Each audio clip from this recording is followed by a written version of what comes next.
तब ऐसे कोमल भात को भगवान भोग लगा करके आरोगते हैं, स्वीकार करते हैं, ठाकुर जी ग्रहण करते हैं। श्रुति भगवती कहती है अहम अन्नः त्वम अन्नादः। प्रभु आप भोक्ता हैं, हम आपके भोग्य हैं, आप हमें स्वीकार करें। और भगवान भोग किसका लगाते हैं? जब भोजन में तुलसी दल पड़ जाए तभी भगवान आरोगते हैं। अब हम दुनिया को छोड़ करके भक्त बन गए तो गले में तुलसी की पट्टी डालनी पड़ेगी, तुलसी की कंठी आदि धारण करो ताकि ठाकुर जी हमें स्वीकार कर लें कि अब हम दुनिया के नहीं रहे, आपके बन गए, प्रभु आप हमें स्वीकार करेंगे। संत्यज्य सर्व विषयांस्तव पाद मूलम, दुनिया को त्याग करके आपके पास आ गए हैं, अब आप हमें मारो या त्यागो। इसलिए जब शिष्य बनता है तो गुरु की शरण में लकड़ी लेके जाता, आम की लकड़ी लेकर के समर्पित करता है। क्यों? बोले लकड़ी की तरह हमने अपने आप को आपके चरणों में डाल दिया गुरुदेव। जैसे लकड़ी को कारीगर कुछ भी बना सकता है, कुर्सी बनाए, टेबल बनाए, मेज बनाए, जो चाहे लकड़ी से बनाया जा सकता है, बनाने वाले के हाथ में है। ऐसे ही है प्रभु, हम तो आपके चरणों में लकड़ी की तरह, काष्ठ की तरह गिर गए। इसी का नाम है दंडवत। दंड माने लकड़ी, डंडा, डंडे की तरह हमने आपके चरणों में अपने को डाल दिया। अब आप जो बनाना चाहें सो बनाएं, जिस रूप में चाहे हमारा प्रयोग करो। कारीगर लकड़ी से बढ़िया कारीगरी करके मूर्ति भी बना सकता है, और मूड खराब हो जाए तो उसी लकड़ी से किसी का सिर भी फोड़ सकता है। लकड़ी तो जिसके हाथ में है उसकी है, वो जो चाहे वैसे उसका प्रयोग करे। ऐसे प्रभु हम तो आपके हैं, मेरी डोरी तेरे हाथ, अब जैसे चाहो वैसे बनाओ, ऊपर उठाओ नीचे गिराओ, ये आपके ऊपर है। इसी का नाम है आत्मसमर्पण, इसी का नाम है शरणागति, इसी का नाम है साष्टांग दंडवत। डंडे की तरह अपने को डाल दो प्रभु के। जाय विधि राखे राम ताहि विधि रहिए। अब तो जैसे रखोगे वैसे रहेंगे, तब भक्त बनता है। भक्त बनना इतना सरल थोड़ी है, हांडी में तपाना पड़ता है। तो भगवान तपा तपा करके अपना बनाते हैं, और जब बना लिए तो फिर आत्मसात कर लेते हैं, हमेशा के लिए अपना लेते हैं। कपिल भगवान कहते हैं माता जी, इसलिए संतों का संग करो, वही गोविंद के गुण गा करके तुम्हें गोविंद से जोड़ देंगे। भक्त तीन प्रकार के बतलाए। जो भगवान को सिर्फ मंदिर की मूर्ति में ही मानता और जानता है वो साधारण है, परंतु संतों में भी साक्षात भगवान का दर्शन करता है तो वो मध्यम कोटि का है। और जितने मनुष्य हैं, मनुष्य मात्र में जो भगवान को देखता है वो उत्तम कोटि का है। और फिर कुत्ते, गधे, कुकर, सूकर सब में जिसको अपने प्यारे का ही दर्शन होता है वो उत्तम उत्तम है, उसको निर्गुण भक्त कहते हैं। और वो भक्त ऐसा होता है कि भगवान जबरदस्ती भी उसे कुछ देना चाहें तो दीयमानम न गृह्णन्ति बिना मत सेवनम जना। भगवान से मुक्ति की भी कामना नहीं करता तो संसार की तो कामना करेगा ही का। अर्थ न धर्म न काम रुचि गति न चहो निर्वाण, निर्वाण भी नहीं चाहिए तो फिर चाहिए क्या? जन्म जन्म रति राम पद यह वरदान नाम। वो प्रभु के पाद पद्मों के अतिरिक्त कुछ भी नहीं चाहता, सहज स्वाभाविक उसकी प्रीति भगवान में हो जाती है। वो उत्तमोत्तम भक्त है, उसका मन निरंतर भगवान के चिंतन में उसी प्रकार अग्रसर रहता है जैसे गंगा की धारा निरंतर सागर की ओर प्रवाहित रहती है।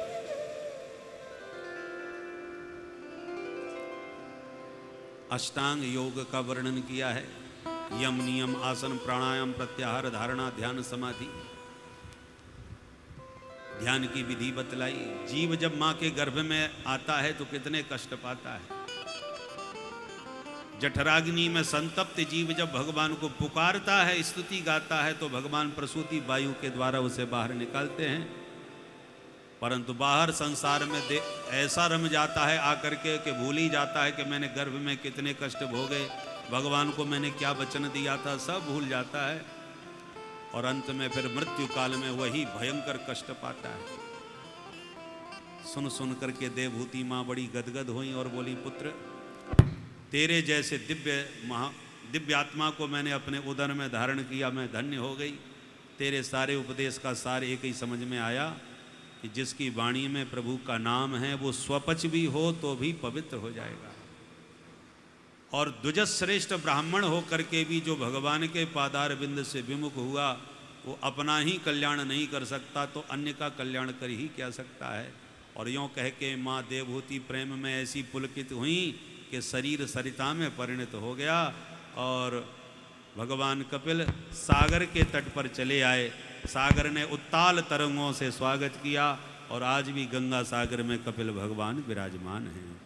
बोल कपिल भगवान की जय। मनोस्तु शतरूपायां तिस्रः कन्याश्च जज्ञिरे आकुतिर्देवहूतिश्च प्रसूतिरिति विश्रुता। महाराज मनु की मध्यम पुत्री की चर्चा आपने श्रवण की। बड़ी बेटी आकुति का विवाह रुचि प्रजापति के साथ में हुआ, जिनके घर भगवान यज्ञ नारायण का प्राकट्य हुआ। बोल यज्ञ भगवान की जय। तीसरी बेटी प्रसूति हैं, जिनका विवाह दक्ष प्रजापति से हुआ, जिनसे 16 बेटियों का जन्म हुआ, जिनमें से एक बेटी सती हैं जो भगवान भोलेनाथ को ब्याही गई, इनके कोई संतान नहीं हुई। माता देवहूति की बेटी जो अनसुईया अत्रि को ब्याही थी, इनके भी कोई संतान नहीं हुई। परंतु अत्रि मुनि ने तप किया तो त्रिदेव प्रकट हो गए, ब्रह्मा विष्णु महेश, और तीनों ने कहा वरम ब्रूयात। अब अत्रि मुनि चक्कर में पड़ गए, मैं किससे मांगू? नारायण को बार बार देख रहे थे। भगवान बोले, भो अत्रि वयम नत्रि, हम लोग 3 नहीं हैं, एक ही हैं, इसलिए तुम्हारे मन में जो हो कह दो, क्या चाहते हो? तो नारायण की ओर देख के बोले, हम तो आपको चाहते हैं। भगवान बोले, दत्तम, दिया। वे ही भगवान उनके पुत्र दत्तात्रेय बन के प्रकट हो गए। बोल दत्त भगवान की जय। तो ब्रह्मा जी भी बेटा बन के आए चंद्रमा के रूप में, और भोले बाबा भी बेटा बने आए दुर्वासा मुनि के रूप में। सोमो भूत ब्रह्मणोंसेन दत्तो विष्णुस्तु योग वेद दुर्वासा शंकरस्यांसो निबोधांगिरिस प्रजा। विदुर जी ने कहा, भगवान सती के संतान क्यों नहीं हुई? तब मैत्रेय मुनि कहते हैं, विदुर जी, एक बार जब दक्ष को प्रजापति घोषित किया ब्रह्मा जी ने, तो पद के मद में दक्ष को थोड़ा अहंकार ज़्यादा हो गया। इनके स्वागत का बड़ा भव्य समारोह देवताओं ने किया। उस समारोह में ब्रह्मा विष्णु महेश सभी पधारे। दक्ष ने प्रवेश किया तो सभी ने खड़े होकर अभिनंदन भी किया, पर त्रिदेव खड़े नहीं हुए। दक्ष ने प्रवेश करके देखा सब लोग खड़े हैं, ये 3 कौन बैठे हैं? ब्रह्मा जी को देख के बोला, अरे पिताजी बैठे हैं, कोई बात नहीं। नारायण को देख करके, अरे ये तो दादाजी हैं, कोई बात नहीं। शंकर जी को देखते ही मूड खराब हो गया, ये तो मेरा दामाद है, मैंने बेटी ब्याही है इसको, ये खड़े होकर के इसने दंडवत कैसे नहीं किया? मूड खराब हो गया और आते ही भाषण चालू। श्रूयताम ब्रह्मरसयो में सहदेवा सहाग्नय साधूनाम ब्रुवतो व्रक्तम नाज्ञानान चमत्सरात्। सावधान होकर के सभासद सुने, मैं कोई अज्ञान वशात नहीं बोल रहा, सिद्धांत की बात कहूंगा। सभी चक्कर में पड़ गए कि सभापति तो अंत में बोलते हैं, ये आते ही कैसे चालू हो गए? कोई खास बात रही होगी, कहिए महाराज। बोले, बस एक बात कहना चाहता हूं सभासदों से कि एक भी असभ्य व्यक्ति यदि सभा की बीच में आके बैठ जाए तो सभा की गरिमा को गिरा देता है। तो सभी लोग कानाफूसी करने लगे, यहाँ असभ्य कौन बैठ गया भाई, किसके बारे में कहना चाहते हैं? दक्ष ने कहा, इधर उधर क्या देख रहे हो, शंकर तुम्हें नजर नहीं आता? राम राम राम। सभ्य लोगों में बैठे तो सभ्यता आवे। प्रेतावासेषु घोरेषु 24 घंटे भूत प्रेतों के संग रहने वाला शिष्टाचार सभ्यता कहां से सीखेगा? अयम तो लोकपालानाम यशोग्नो निरपत्रपः। इतनी जम के गालियां दी और भोले बाबा मौन और शांत। जब ज्यादा गाली गलौच हुई, नंदीश्वर को बड़ा क्रोध आया। भोलेनाथ, आप आज्ञा दो तो 2 मिनट में बोलती बंद कर दूंगा इनकी। भोले बाबा बोले रहने दो, जो गाली दे रहे हैं वो हमारे ससुर जी भी हैं, तो बेटा ससुराल की गाली सबको सुननी पड़ती हैं, हम भी सुन रहे हैं तुम भी सुनो। तो बेचारा नंदीश्वर कुछ नहीं बोला। गाली देते देते जब शंकर बाबा ने कोई जवाब नहीं दिया तो दक्ष ने शाप ही दे दिया। मैं शिव शंकर को शाप देता हूं, आज के बाद किसी यज्ञ में इसको भाग न दिया जाए। और तिल मिला के चल दिया।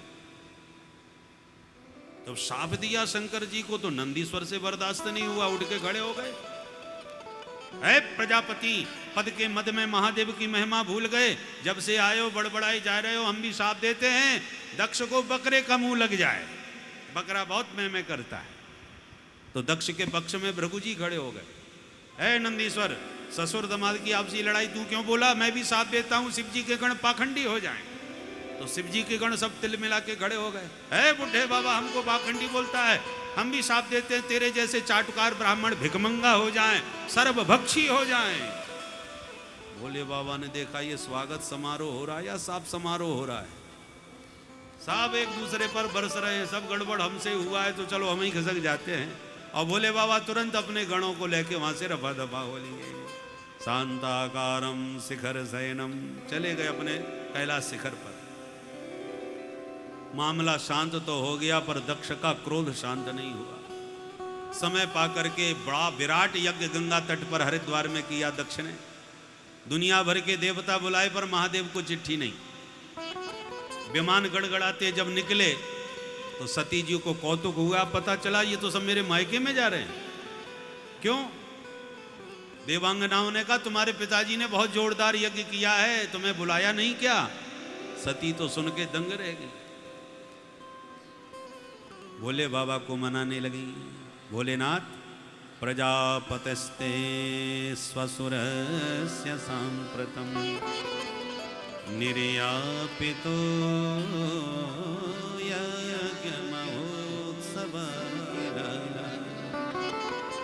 वयं च तत्राभिसरामवामहे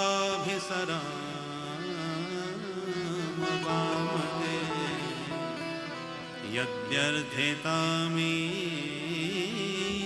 विबुधा प्रजन्ते।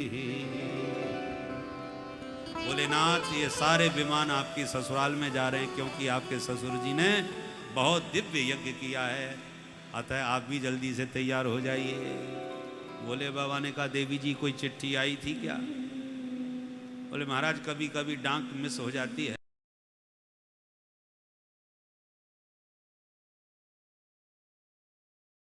नहीं भेजी, हमें मालूम है। बोले आपको कैसे मालूम? तब पुरानी कहानी विस्तार से भोले बाबा ने आज सुनाई। धन्य है भोले बाबा की गृहस्थ जिंदगी, सब गड़बड़ है चारों तरफ। स्वयं तो फक्कड़ हैं, पंचानन 5 मुख वाले। तो बेटा विशेष वही है जो बाप से आगे निकले। बाप पंचानन तो बेटा सडानन, दूसरा बेटा गजानन, और चेला भी मिले तो दशानन। भोले बाबा की गृहस्थी बड़ी विचित्र है। और स्वयं दिगंबर, घर में कोई ठिकाना नहीं, और फिर भी मस्त। ससुर जी ने भरे समाज में इतनी गालियां दी, चुपचाप सुन के आए, जवाब भी नहीं दिया, और घर में आके पत्नी को बताया तक नहीं।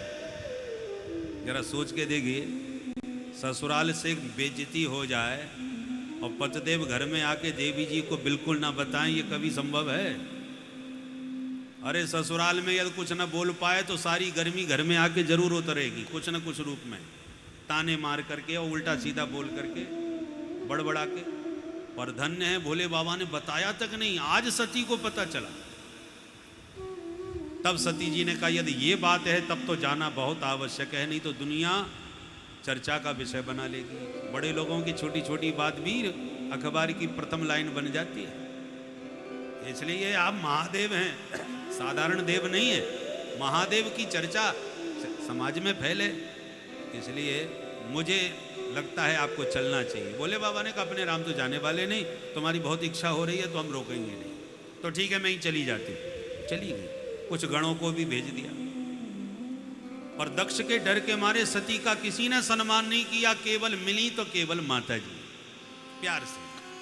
सादर सादर भलहि मिली एक माता, सादर भलहि मिली एक माता, सादर भलहि मिली एक माता, सादर भलहि मिली एक माता, अग्नि मिली बहुत मुस्कान, अग्नि मिली बहुत मुस्काता,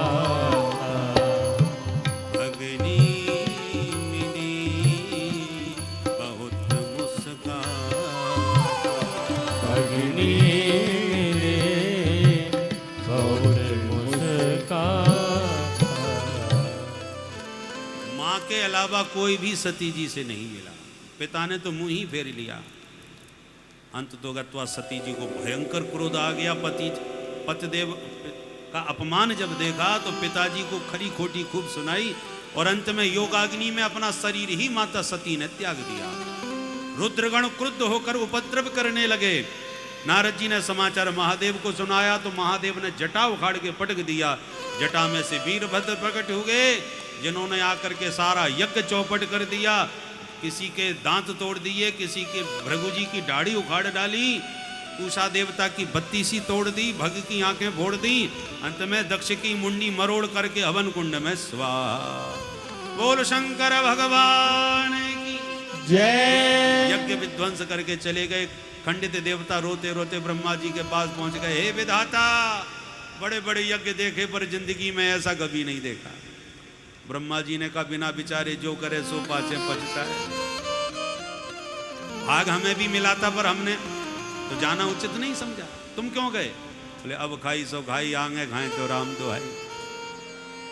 ब्रह्मा जी बोले चलो माफी मांग लेते। सब देवताओं को लाए महादेव की शरण में। सारे देवता चरणों में गिर के शंकर बाबा को मनाने लगे। कर्पूर गौरम करुणावतारम।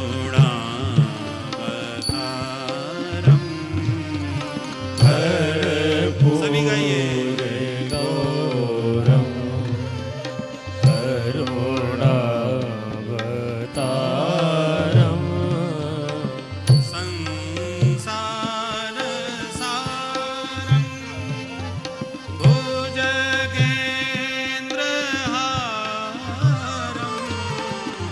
संसार सारम भुजगेन्द्रहारम, सदा वसन्तं हृदयारविन्दे।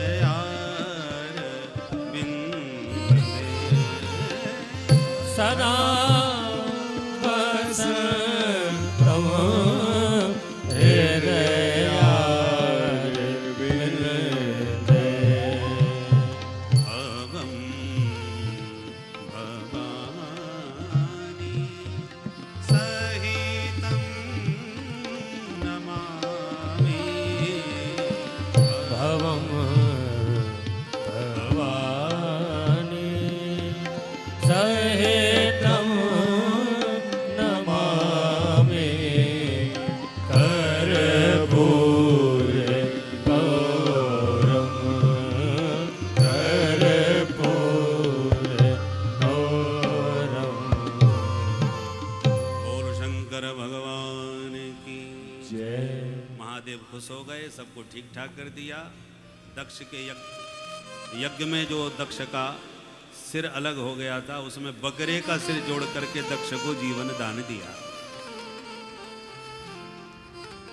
आज भी शिव जी के गण बम बम बम बोल करके शिव जी को प्रसन्न करते हैं। बकरे की आवाज सुन करके भोले बाबा को अपने ससुर जी याद आ जाते हैं।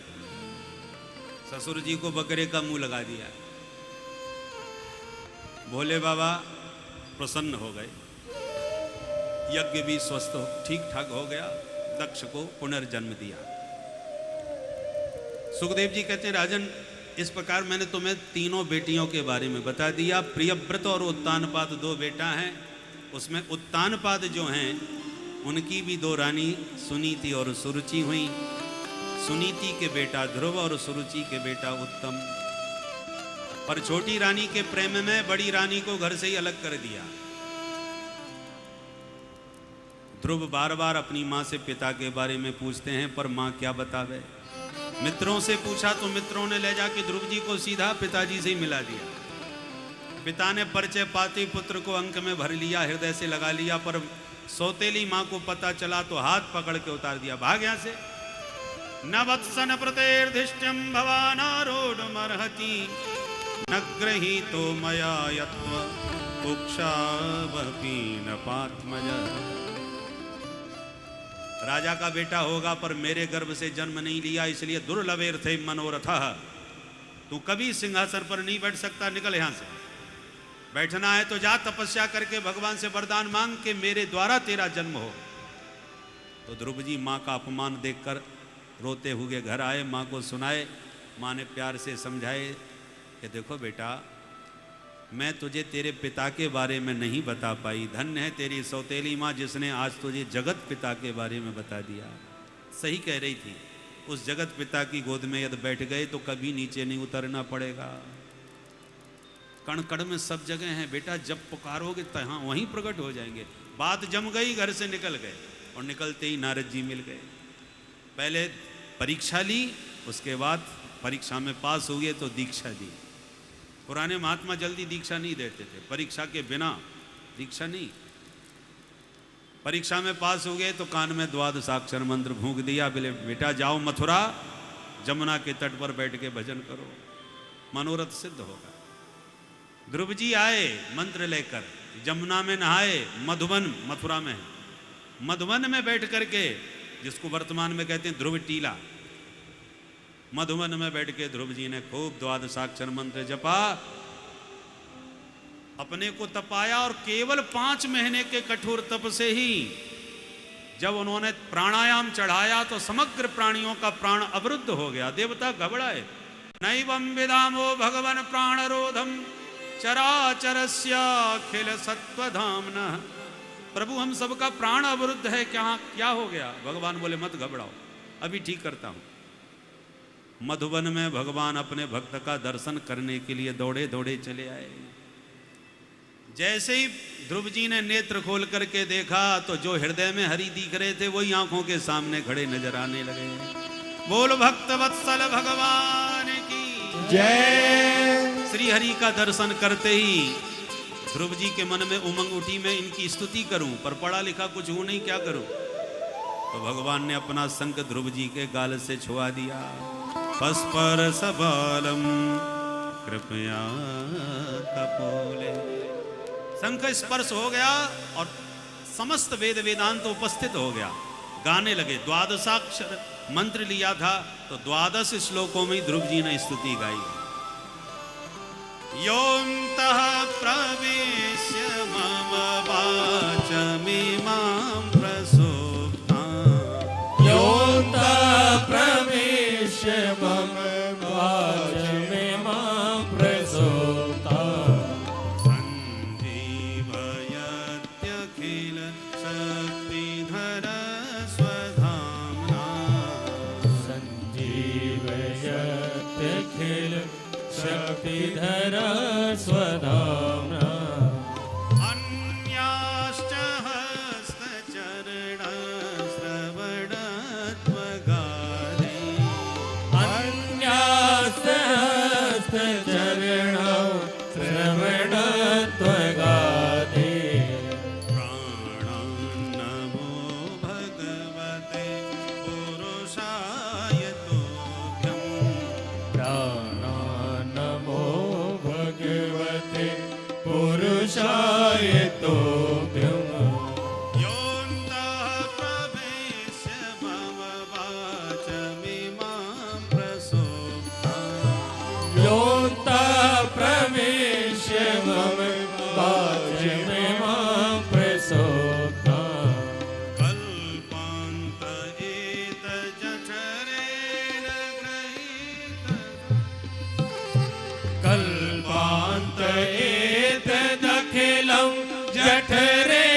मखस्तके यन्नाभिसिन्धुरुह काञ्चन लोक पद्मा यन्नाभिसिन्धुरुह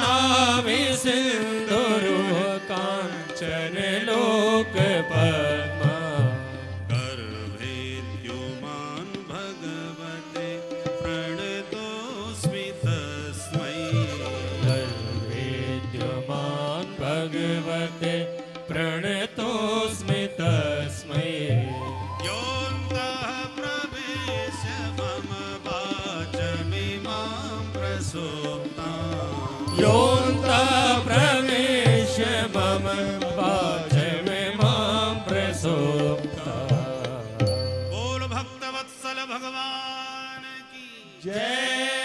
तो इस प्रकार से ध्रुव जी महाराज बड़े प्यार से भगवान का स्तवन कर रहे हैं। अब भक्त और भगवान का मिलन होने दीजिए। कल थोड़ा सा आध घंटे का संशोधन किया गया है। कल से प्रातः ठीक 9:30 बजे कथा प्रारंभ कर देंगे और 1 बजे कथा का विश्राम होगा। तो 9:30 बजे से 1 बजे का सत्र रखा गया है, क्योंकि 1:30 बजे तक लोगों को लौट करके प्रसाद पाने में भी विलम्ब हो ही जाता होगा। और टेलीकास्ट भी इसी समय 9:30 से प्रारंभ होगा और 1 बजे तक विश्राम होगा। कल कन्हैया का जन्मोत्सव भी है, तो हम लोग ठीक समय पर 9:15 बजे उपस्थित हो जाएं। 9:15 बजे से आरती आदि प्रारंभ करके और ठीक 9:30 से कथा प्रारंभ हो जाएगी। तभी हम 1 बजे तक कन्हैया का नंद महोत्सव धूमधाम से मना सकेंगे। और हमारे पूज्य महाराज श्री नंद महोत्सव कैसे मनाते हैं आप सबको मालूम ही होगा। तो इसलिए आप लोग पूरी तैयारी के साथ और सावधानी के साथ पधारें और खूब लाला की बधाई लें और बधाई लूटें, खूब कहीं खुद ना लूट जाएं, ये भी ध्यान रखें। इसलिए बहुत कीमती मोबाइल और पॉकेट ये सब ज़्यादा ना लावें, हिसाब किताब से आवें, क्योंकि कन्हैया का जन्मदिन है तो कन्हैया की मंडली के भी 2-4 सदस्य तो आएंगे ही आएंगे। इसलिए आप लोग उसी तैयारी के साथ आवें, धूमधाम से लाला का नंद महोत्सव हम लोग मनावें। बोल कृष्ण कन्हैया लाल की जय। अब एक भजन, उसके बाद आरती और प्रसाद। मैंने बांध लिया प्रेम वाला कंगना, मैंने बांध लिया प्रेम वाला कंगना, आओ आओ हरि आओ मोरे अंगना, आओ आओ हरि आओ मोरे अंगना। मैंने बांध लिया, ओ मैंने बांध लिया, मैंने बांध लिया, ओ मैंने बांध लिया, मैंने बांध लिया प्रेम वाला कंगना, आओ आओ हरि आओ मोरे अंगना, आओ आओ हरि आओ मोरे अंगना।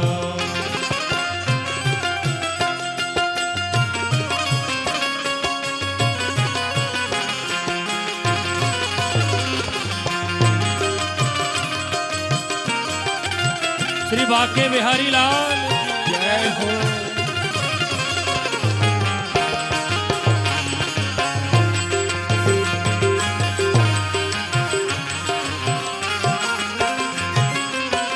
मेरा मन पापी पाप करना ही छोड़ दे, मेरा मन पापी पाप करना ही छोड़ दे, दुनिया से नाता तोड़ तेरे संग जोड़ दे, दुनिया से नाता तोड़ तेरे संग जोड़ दे, ओ दुनिया से नाता तोड़ तेरे संग जोड़ दे।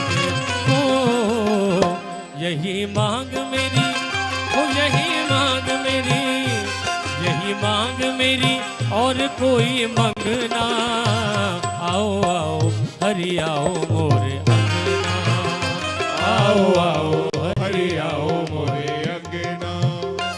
मैंने बांध लिया, ओ मैंने बांध लिया, मैंने बांध लिया प्रेम वाला कंगना, आओ आओ हरि आओ मोरे अंगना, आओ आओ हरि आओ मोरे अंगना।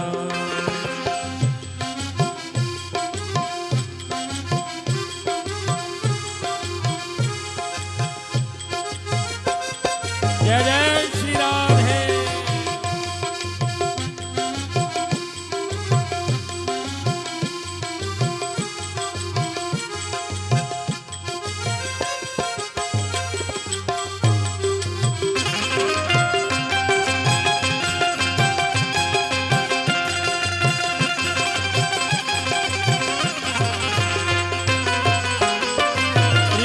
बिहारी लाल।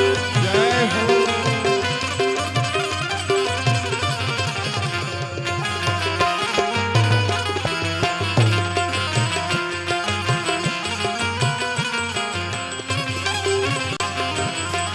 मेरा मन पानी प्रभु पावन कर दे, मेरा मन पानी प्रभु पावन तू कर दे। मेरा तेरा नाता जुड़े ऐसा मुझे वर दे, मेरा मेरा नाता जोड़े ऐसा मुझे वर दे। मेरा तेरा नाता जुड़े ऐसा मुझे वर दे। ओ तेरे रंग ऊपर, ओ तेरे रंग ऊपर, तेरे रंग ऊपर चढ़े कोई रंग ना। आओ आओ हरि आओ मोरे अंगना, आओ आओ हरि आओ मोरे अंगना। मैंने बांध लिया, हो मैंने बांध लिया, मैंने बांध लिया प्रेम वाला कंगना। आओ आओ हरि आओ मोरे अंगना, आओ आओ हरि आओ मोरे अंगना। आओ आओ हरि आओ मोरे अंगना। आओ आओ हरि आओ मोरे हरि आओ हरि आओ मोरे अंगना, हरि आओ अंगना,